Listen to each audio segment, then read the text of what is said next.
राम राम दोस्तों। भारत सरकार पाकिस्तान की चूड़ी कसने के बाद अब बांग्लादेश का नंबर फिर से लगा दिया। बांग्लादेश का जो व्यापार बांग्लादेश जो भारत से व्यापार करता था, जैसा रेडीमेड कपड़े बेचता था, फल फ्रूट बेचता था और जितने भी प्रकार के हैं वो सब पर भारत सरकार ने रोक लगा दिया।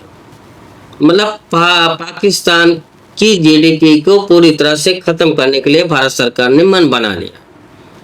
अब इसी लाइन में अब बांग्लादेश को भी मोदी साहब बोले होंगे निपटा ही दो, क्यों इसको रखे। अब मोदी जी जो ये चिकन नेक है उसको आप सीधा कर लो, आप ज्यादा कुछ ना करो। जो चिकन नेक से चिल्लाते रहते, जो बांग्लादेश का कोना एक भारत में घुसा उसको लेबल सेबल कर दो, बाकी और कुछ नहीं। और बांग्लादेश नहीं तो एक दो जिला कब्जा करके बांग्लादेश के हिंदुओं को भारत में बुला लो, और जो यहाँ के जिहादी उनको तो आप भेज ही रहे। आज भी सुनने में आया करीब 2000 बांग्लादेशी और रोहिंग्या जिहादियों को बॉर्डर पार कराया गया। बांग्लादेश बोल रहा है कि आप हमसे कम से कम पूछ तो लिया करो कि हम इतने आदमी भेज रहे हैं, बांग्लादेशी है भी कि नहीं। भारत का तो सीधा कहना, भाई तेरे बांग्लादेशी नहीं, उनको उधर गोली मारते। पाकिस्तान की अपना भारत की बीएसएफ यहाँ से धक्का देती है, चाहे तो तुम वहां पे गोली मार दो और चाहे तो तुम उनको जला दो और चाहे तो तुम उनको खाना खिलाओ, चाहे तो तुम उनको भूखे मारो।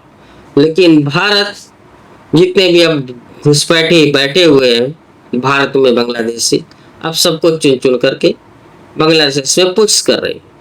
अब दूसरा एक्शन ये ले लिया कि जो रेडीमेड कपड़े आते थे, बैग आते थे, जो जितने भी भारत इंपोर्ट करता था बांग्लादेश से, उन सब पे अब रोक लगा दिया।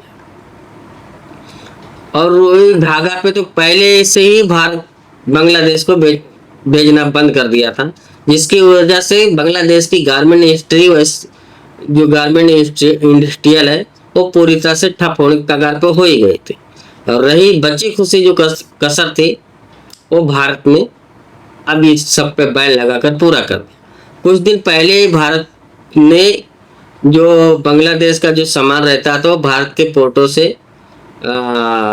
अपना यूरोप वगैरह भेज दिया करते थे, क्योंकि उनको वहाँ खुद के पोर्ट से भेजना बहुत महंगा पड़ता। तो भारत के रास्ते से वो जो भारत का शिप जाता था उसी में अपना माल भी आगे यूरोप, अमेरिका या मिडिल ईस्ट में भेजते थे। उसको भारत ने करीब 1-1.5 महीना पहले ही वो सुविधा बंद कर दी। बोले कि हमारे पोर्ट में बहुत गर्दी होती है, तुम्हारा माल हम कहाँ से भेजें। और अब ये झटका ले लिया है आज की बांग्लादेश में जो भेजे जाने वाले जितने भी आने वाले सामान, वो सब पे हम रोक लगाते हैं।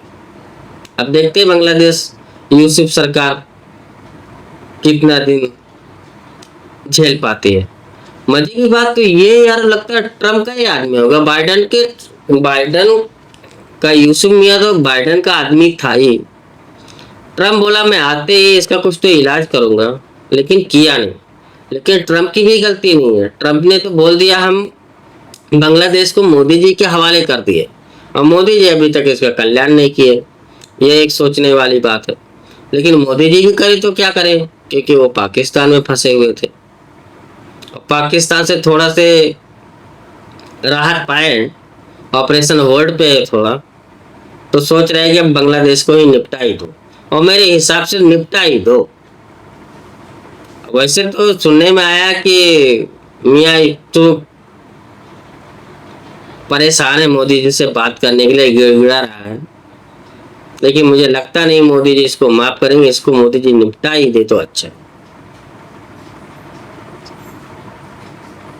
अब ये बहुत आत्य कर दिया है, इसको निपटा दो मोदी जी। प्लीज वीडियो को लाइक और सब्सक्राइब जरूर कर ले। जय हिंद, वंदे मातरम, भारत माता की